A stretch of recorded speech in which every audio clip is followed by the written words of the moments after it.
दोस्तों कार्टून और एनिमेशन के लिए हॉरर एस्पेक्ट डाला जाता है, लेकिन भाई इसी चक्कर में कई बार कार्टून और एनिमे के एपिसोड्स इतने क्रीपी बन जाते हैं कि ब्रॉडकास्टिंग चैनल्स को वो एपिसोड मजबूरन बैन करना पड़ जाता है या फिर उस क्रीपी पार्ट को ही पूरी तरह से कट कर दिया जाता है। तो हाँ, आज की इस वीडियो में मैं आपको उन्हीं सब क्रीपी एपिसोड्स के बारे में बताने वाला हूँ जो सुनने के बाद हम सभी की हालत टाइट होने वाली है। तो दिल थाम के बैठ जाइए और वीडियो को शुरू करते हैं। तो दोस्तों इस एपिसोड की स्टार्टिंग में हमें मित्सी दिखाई जाती है जो बार बार एक बुरा सपना देख रही होती है, लेकिन सपने में उसे एक सुंदर बट काफी क्रीपी सी डॉल नजर आती है, जिस कारण मित्सी को काफी घबराहट होती है और उसकी नींद टूट जाती है। लेकिन यहाँ पे भी जैसे ही वो आंखें खोलती है उसके सामने एक काली सी परछाई आ जाती है, जिसे देखकर ऐसा लग रहा था कि वो मित्सी को ही देख रहा हो। फिर वो उठकर शिनचैन और हिमावारी के पास आ जाती है, जहाँ वो देखती है कि उनकी शक्ल में काफी निशान बने हुए थे। मित्सी ये देखकर काफी ज्यादा घबरा जाती है और वो गिर जाती है, जिसके कारण उसके पैर में चोट लग जाती है। तभी शिनचैन और हिमावारी एकदम अजीब तरीके से हंसने लगते हैं। सीन चेंज होता है, हैरी ऑफिस से घर आता है और हिमावारी के लिए एक डॉल लाया हुआ होता है। डॉल देखते ही मित्सी के पसीने छूट जाते हैं, क्योंकि ये वही डॉल है जो मित्सी के सपने में आई थी। मित्सी और शिनचैन दोनों को ये टॉय बहुत ही अजीब लग रहा होता है और वो हैरी को भी यही बताते हैं। लेकिन जब हिमावारी उस डॉल से खेलने लगती है तो मित्सी को भी लगता है कि उसे उतना सोचना नहीं चाहिए, वो भी एक मामूली से डॉल को लेके। अगली सुबह जब हैरी ऑफिस के लिए जाता है तो उसके ऑफिस का एक दोस्त उससे कहता है कि हैरी तुम्हें वो डॉल नहीं खरीदनी चाहिए थी। कहते हैं कि उस डॉल के अंदर एक बुरी लड़की की आत्मा है। घर पे हिमावारी उस डॉल के साथ रात भर खेलती है और जब शिनचैन उस डॉल को लेने की कोशिश करता है तो उसे ऐसा लगता है कि जैसे वो डॉल जिंदा हो। फिर जब शिनचैन ये बात मित्सी को बताता है, जहाँ पे मित्सी देखती है कि वो डॉल खुद ही अपना फेस उनकी तरफ घुमा लेती है और हिमावारी को सुलाकर खुद ही अपने पैरों पर खड़ी भी हो जाती है। ये देखकर मित्सी और शिनचैन काफी डर जाते हैं और दूसरी तरफ हैरी घर की ओर भागकर आ रहा होता है, लेकिन इतनी देर में घर के सारे टॉयज जिंदा हो जाते हैं और उस क्रीपी डॉल के कंट्रोल में आ जाते हैं। वो सब टॉयज मित्सी और शिनचैन को चारों तरफ से घेर लेते हैं।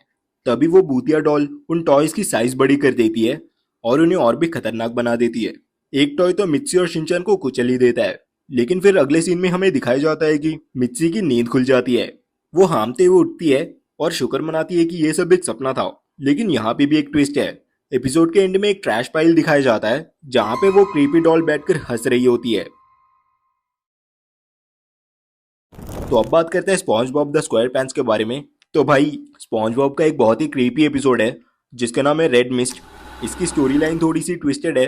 एपिसोड के अंदर एक क्लिप में हम देखते हैं कि स्क्विडवर्ड एक एक करके दरवाजे खोल रहा होता है और जब वो तीसरा दरवाजा खोलता है तो उसे अपना ही एक क्रीपी वर्जन दिखाई देता है। जब इस एपिसोड को दूसरे कंट्रीज में टेलीकास्ट करा गया था तो इस सीन को ब्रॉडकास्टिंग टीम ने कट कर दिया था, जहाँ पे इन्होंने एडिट कर दिया था और एक बच्चे का क्रीपी फेस दिखा दिया। वैसे तो ये फेस उतना डिस्टर्बिंग नहीं था, लेकिन फिर भी चेंज कर दिया गया। मगर क्यों? स्पॉन्ज बॉब की एनिमेशन टीम में एक इंटर्न था जिसे एक एपिसोड रिव्यू करने के लिए दिया गया था और उसका नाम था रेड मिस्ट। जब उसने एपिसोड देखना शुरू करा तो धीरे धीरे एपिसोड काफी डिस्टर्बिंग होता गया। इसमें स्क्विडवर्ड एक कॉन्सर्ट में इंस्ट्रूमेंट बजाता है, लेकिन ऑडियंस को वो पसंद नहीं होता। वो डिप्रेशन में चला जाता है और एक डार्क रूम में बैठ जाता है और रोना शुरू कर देता है। लेकिन तभी बच्चों के रोने की आवाज आती है और स्कैरी साउंड्स भी। अब यहाँ पे सबसे स्कैरीएस्ट पार्ट ये है कि फ्रेम स्क्विडवर्ड के शक्ल पर जूम करा जाता है, जहाँ पर उसकी आंखों से खून निकल रहा होता है।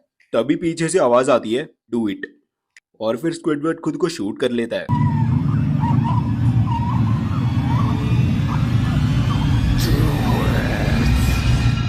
वैसे तो ये एपिसोड इंडिया और दूसरे कई देशों में नहीं दिखाया गया, लेकिन निकलोडियन का कहना है कि ये स्टोरी फेक है।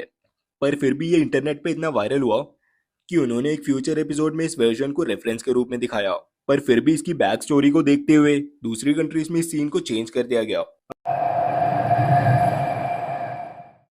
अब बात कर लेते हैं डोरेमोन के बारे में। डोरेमोन का एक मांगा एपिसोड इतना ज्यादा क्रीपी था कि उसको कभी टीवी पर दिखाया ही नहीं गया।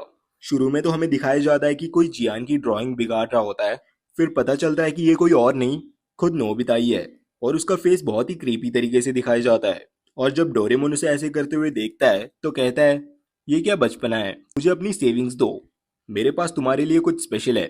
डोरेमोन उसकी सेविंग्स लेके टाइम मशीन के जरिए कहीं चला जाता है और वापस आके एक स्कैरी सी मशीन दिखाता है जिसका नाम होता है मिनी हेल। मशीन में कुछ हॉरिफाइंग सीन्स दिखते हैं, जैसे जलता हुआ पानी, कांटे, आग, और फिर डोरेमोन कहता है किसी भी फोटो को इसके अंदर डालो तो वो इंसान इस मशीन के अंदर चला जाएगा और तुम उसे हेल के किंग की तरह टॉर्चर कर सकते हो। नोबिता के फेस पे एक क्रीपी सी स्माइल आ जाती है और कहता है, फोटोज की बात की तुमने, मेरे पास तो उसकी भरमार है। फिर वो जियान की फोटो डालता है और उस मशीन से उसे टॉर्चर करता है।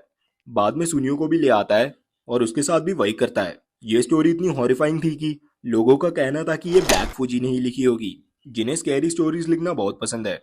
तो हाँ भाई, आज के वीडियो में बस इतना ही।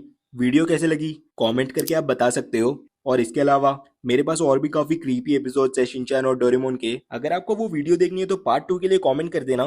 तो हाँ, तो अब हम मिलते हैं अगले वीडियो पे, तब तक के लिए गुड बाय एंड सायोनारा।